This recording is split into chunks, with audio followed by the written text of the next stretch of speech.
Hola a tots, Joan Laporta guanya les eleccions i torna a ser escollit com a president del Barça. S'han fet els sondejos, ara mateix hi ha el recompte de vots, perdó que em tregui això.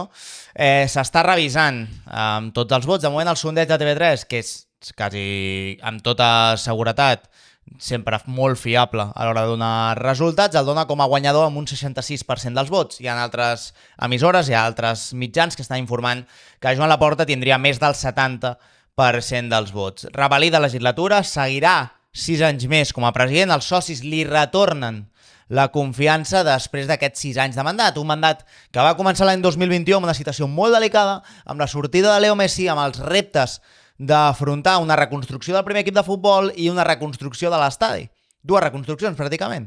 I no només ho ha aconseguit, sinó que ho ha aconseguit, em sembla que amb bona nota. No estem l'any 2026 infinitament millor, encara que han volgut fer creure durant aquesta campanya, que no ho estem, amb un estadi nou, amb una plantilla on la massa salarial s'ha rebaixat d'una manera brutal, amb tots els futbolistes renovats i amb un futur que francament il·lusiona. Era difícil intentar fer oposició a això, era complicat. Intentar fer una oposició real, una oposició proposant coses i que això no fos una espècie de fangar on intentar embrutar-ho tot. Així han triat les opositors a aquestes eleccions, una manera de fangar, una manera d'embrutar. El soci, al final, no els hi ha retornat aquest vot en forma de queixa, en forma de protesta. Hi ha hagut molt vot anti, el repassarem, hi haurà els resultats i tindrem temps per parlar-ne, però el vot anti no s'imposa a la realitat del club, que és que el club funciona infinitament millor ara, el 2026, que l'any 2021. Han passat moltes coses en aquesta campanya. Abans de començar a parlar del tema, sí que hem de fer una reflexió més a nivell de club. Crec que és un gran dia pel Barça. De veritat, crec que és un fantàstic dia pel Barça. Si heu anat a votar, si no heu anat, però heu anat a passejar per al voltant de l'estadi, heu anat al camp, tot i que no sou socis no podeu votar, etc. Si heu estat a prop de l'estadi, de la zona de votació, és un dia que fa goig, és un dia que il·lusiona, és un dia que t'enorgulleix de ser culer en un món on els clubs ja no són propietat de la gent, no són propietats de les aficions, ja no és propietat dels socis, que el Barça sigui aquest petit oasi enmig de tota aquesta bogeria dels petrodòlars i aquests equips que són propietats de societats anònimes esportives, etc., fa que sentis molt d'orgull quan vas a votar. Sincerament, jo he sentit molt d'orgull. És en les meves primeres eleccions on puc votar i anar allà a veure tota la infraestructura, a veure tota la gent, aquest punt d'il·lusió, a part fer un dia fantàstic a Barcelona, i poder gaudir d'aquest dia de barcelonisme, com m'agrada dir a mi, que s'ha de dir així com fort barcelonisme, doncs és un dia que t'enorgulleix, sincerament. És un dia maco i és un dia que et fa diferent com a club i que crec que l'hauríem de valorar molt més i d'acceptar. I crec que el procés fins a arribar a aquest dia, és a dir, la campanya, tot això s'hauria de dignificar. I crec que no ho ha estat. Val? Crec que no ho ha estat. Parlaré dels dos candidats, parlaré més o menys de com han anat a nivell de votació. Coses... He de dir, crec que els laportistes teníem la sensació de que Joan Laporta guanyaria aquestes eleccions, teníem la sensació de que partíem amb un favorit clar, amb un favoritisme. Crec que el laportisme, tot i així, ha de ser crític amb coses que Joan Laporta no ha fet bé i que segurament no farà bé i que segurament s'equivocarà i que segurament tal. El tema és si ho posem a la balança, si ho pesem i anem a pes i valorem si això ens compensa de cara a un Barça que ens fa més feliços. Jo sempre ho dic, el Barça que més feliç m'ha fet sempre és amb Laporta com a president. I això és una carta que és molt difícil de moure. I no és casualitat, és que per molt que hem intentat vendre aquesta campanya, que tot això és casualitat, de que la inèrcia esportiva és casualitat, no ho és. Quan t'ha passat tantes vegades, no pot ser-ho. I si tu has basat tota la teva campanya en el desprestigi a tot això, pràcticament estàs desprestigiant una sèrie de socis que sí que hi han cregut en tot plegat. I fins al final. I això genera rebuig. És a dir, aglutines un vot anti-anti també, val? Carregant-te contra gent que simplement creu que la manera de governar el Barça, m'estic asseient fatal avui, és aquesta, que aquesta és legítima i és bona i els resultats així l'avalen, val? Coses que no puc entendre.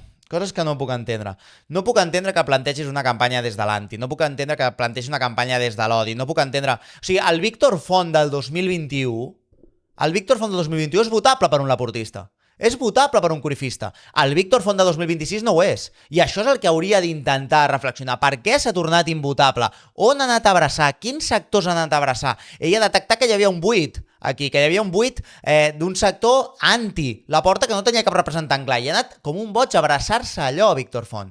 I s'ha equivocat perquè podia ser una alternativa al futur del laportisme. No en aquesta legislatura, segurament, però el 2031 sí, però ara s'ha convertit en un candidat absolutament imputable i ha traspassat línies vermelles, com anar de la maneta de segons quines persones a la seva candidatura, que sincerament fa una miqueta de vergonyeta aliena. I això no vol dir que el laportisme ho hagi fet tot bé, això no vol dir que Joan Laporta ho hagi fet tot perfecte, meravellós. A mi el gripau d'Alejandro Echeverría no m'agrada, a mi el gripau d'algunes declaracions que ha fet el president al voltant del franquisme, etc., no m'agraden i em semblen una puta merda. I s'ha de poder dir que em semblen una merda i és criticable.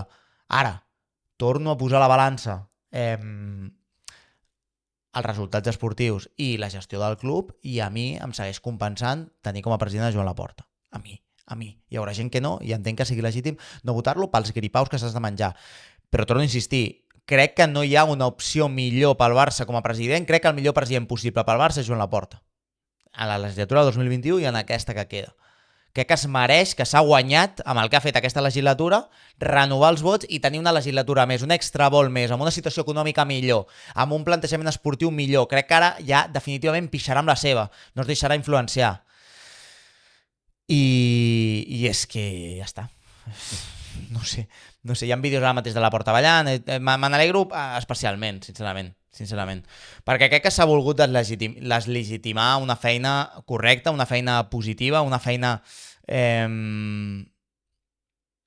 que és que ha costat molt, és que no valorem que l'any 2021 el Barça estava pràcticament arruïnat, és que no valorem que el Barça pràcticament no, estava arruïnat i va haver de fer front a la sortida de Leo Messi. És que moltes vegades s'acusa Joan Laporta d'haver gestionat malament la sortida de Leo Messi i jo el voto l'any 2021 i el votaria i l'he votat aquest any precisament perquè davant d'una crisi com la sortida de Leo Messi Joan Laporta la gestioni com la va gestionar.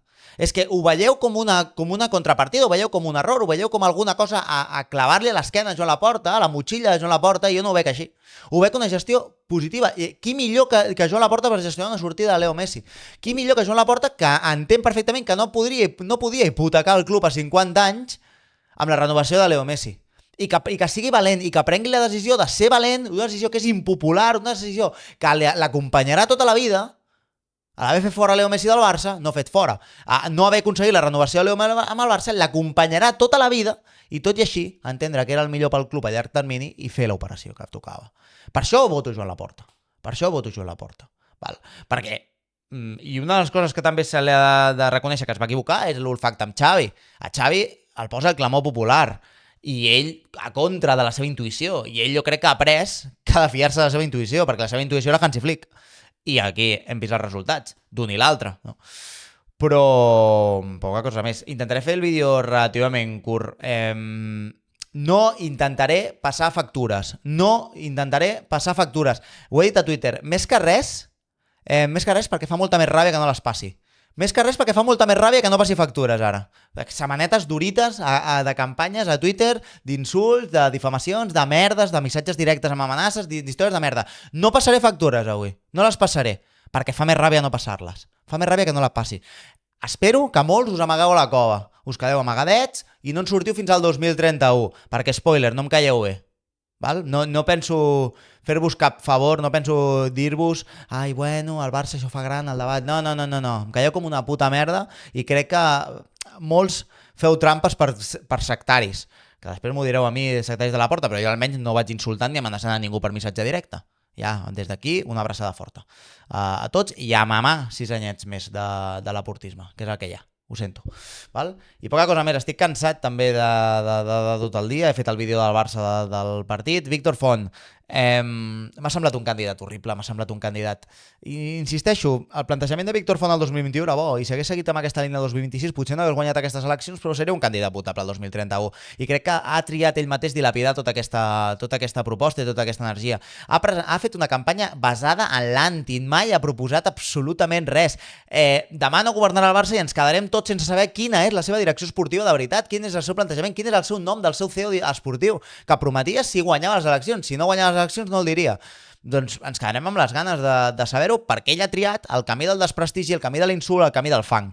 I quan avui sortiran moltíssim, o sigui, quan avui els jugadors surten a celebrar aquesta victòria de Joan Laporta, surten a votar Joan Laporta de manera tan desacomplexada, de manera tan implicada i de manera amb aquest puntet de celebració i amb aquest puntet de reivindicar-se, és perquè ha fet mal el que has dit. És perquè tu no pots tractar aquests futbolistes de treballadors. Perquè si els tractes d'empleats, si els tractes de treballadors, com has volgut fer, menystenint Lamine Yamal, menystenint Hansi Flick per la seva edat, dient-los empleats, menystenint Dani Olmo pel tema de les lesions i el preu que va costar, menystenint tota aquesta sèrie de futbolistes, com collons vols manar? Com vols manar al Barça menystenint aquests futbolistes?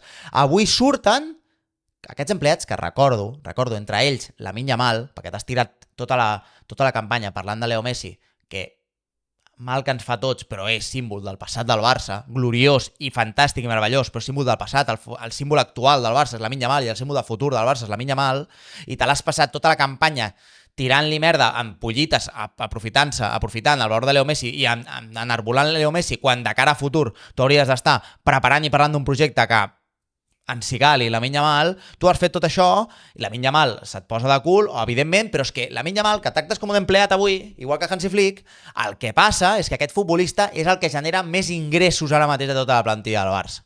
Val? Només amb el que ven amb samarretes Lamine Yamal ja pot aixugar part del deute del club al nivell de l'estadi. Val? I tu surts avui amb tota la jeta despatxat perquè va penjar una història un xaval de 18 anys i li dius empleat davant dels periodistes. Doncs què t'esperes? Surts a un debat i li dius empleat de 61 anys a Hansi Flick, parlant de la seva edat, edatisme un altre cop. Però doncs què t'esperes que passi? Què t'esperes que passi? Comença la campanya i rajes de Dani Olmo pel tema de les lesions i perquè va costar molts diners, quan tu estaves per darrere de no poder inscriure Dani Olmo, aprofitant contactes de la Lliga que tenies per allà. Doncs què t'esperes que passi? T'esperes que els futbolistes surten avui i celebren com celebren que guanyi Joan Laporta, un president que els ha tractat bé, un president amb els que es senten representats i un president que sempre s'ha preocupat de no menystenir-los públicament. Però com volies manar? Com volies manar amb aquest plantejament de campanya? Com ho volies fer? Com volies presentar-te demà a guanyar les eleccions? Com volies parlar a la cara a Hansi Flick? Com volies parlar a la cara a Deco? Com volies parlar a la cara a Lamine? Com volies parlar a la cara dels futbolistes als que has menystingut tota la campanya?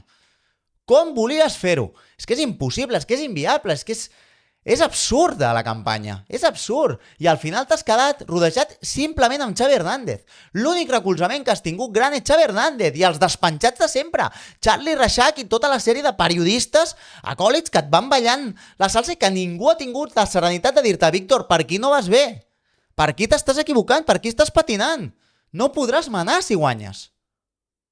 Doncs perfecte. Doncs enhorabona, tio. Enhorabona, sincerament, jo content perquè ha guanyat el meu, perquè ha guanyat el Laportisme, perquè ha guanyat una proposta valenta, desinhibida, desacomplexada i astuta de veure el futbol, perquè ha guanyat el cruyffisme, agradi o no. La dona de Johan Cruyff avui, ja que s'ha parlat de Jordi Cruyff, fill de Johan Cruyff, que està treballant a l'Ajax ara mateix, s'ha intentat vincular una suposada mala relació amb Joan Laporta, doncs avui apareix la viuda de Johan Cruyff a fer-se una foto amb Joan Laporta mentre el vota a les eleccions. Clar. És a dir, podem entrar en el debat de que Joan Laporta segurament a nivell mediàtic, a nivell tal, Joan Laporta crec que aprofita el moment d'avui per guardar-se molt de fang. Aprofita i diu, sí, tu ves preparant el rotllo amb Xavi, tu ves fotent l'entrevista, tu ves fotent tal, jo sortiré desmentint no sé quantos, i al tanto de sortir avui com a mestre de cerimònies amb els futbolistes del bracet a votar, amb Aitana Bonmatí a votar, amb Hansi Flick a votar, amb els futbolistes a votar, amb Sergio Busquets a votar. Era un tanto que tenia guardat Joan Laporta. I crec que encertadament. Crec que ha guardat fang, ha guardat aquestes cartes que tenia amagades i les ha jugades avui. Igualment, es dirà ara que Joan Laporta instrumentalitza això i que guanya vots a partir d'aquí d'instrumentalitzar el vot cap a la seva candidatura, etc, aprofitant-se de la imatge d'aquests futbolistes, etc, bla, bla, bla, Alejandro Echeverría, perfecte. Ningú ha canviat el vot pel que ha fet Joan Laporta avui. Ningú absolutament ha canviat el vot per l'actitud de Joan Laporta avui. Per tant, deixeu-vos estar d'històries. Ningú ha canviat el vot per l'actitud de Joan Laporta avui, perquè balli, perquè deixi de ballar, perquè salti amb els futbolistes, perquè vagi del bracet d'Aitana Bonmatí o perquè vagi del bracet de Sergio Busquets. Ningú ha canviat el vot per això. Per tant, parlar d'actituds, parlar d'històries, parlar de que el paio ara balli i s'ho passi bé, perfecte. Torna a ser una mostra de complexats i torna a ser una mostra del típic catalanet que per guanyar unes eleccions o per presidir qualsevol institució gran a Catalunya ha de demanar perdó per fer-ho. No ha de demanar perdó per fer-ho. La gent el vota perquè no demani perdó per manar, perquè no demani perdó per passar-s'ho bé i perquè no demani perdó per presidir el millor club de la història. Punto. Per això la gent vota Joan Laporta, també. També, entre d'altres. Entre moltes altres. Però sobretot per això, també. Espero que quedi clar una vegada, que sembla que només es pugui governar el Barça des de, bueno, sí, intentarem fer-ho el millor possible, no sé què, aquest perfil baix, no molestar massa. Doncs no. La gent està una miqueta cansada d'això. També crec que ha influït molt el tema de que jo crec que les eleccions passades, les altres fins i tot, les de 2015 i les de 2010 sobretot, es parlava molt de la bombolla de Twitter. Hòstia, la bombolla de Twitter és molt laportista, però aquesta no sé tal. Jo crec que ara mateix la gent ha fet un salt i que sí que s'informa molt més per xarxes socials que no pas pels mitjans convencionals, i que els mitjans convencionals han perdut molta força i molta capacitat d'aglutinar vot. L'aglutinen encara, tenen poder, però no tant com es creien que tenien. I que la gent s'informa amb la xarxa, la gent s'informa per mitjans que no són tan convencionals, i que la bombolla que semblava de la Porta, que semblava una bombolla de Twitter de 4 descerebrats del 2015, crec que ara és majoritària. Ho crec de veritat. I crec que la situació de fa 10 anys ara no és la mateixa, i que aquell argument que es feia servir en aquell moment amb les eleccions que va guanyar Bartomeu, que es va fer l'argument de que a Twitter sou molt aportistes, però després res. Crec que això ha canviat i crec que ara sí que té un cert pes. I ho deixarem per aquí. Molt content, molt feliç que Joan Laporta torni a ser president del Barça 6 anys més, que sabem que el Barça estarà en bones mans, sincerament, i que, sobretot, ens ho passarem bé. I si no us agrada, doncs us hi foteu fulles. Perfecte, meravellós. Abraçada, petons, i visca el Barça, i visca Catalunya, i visca Joan Laporta. Arrasó!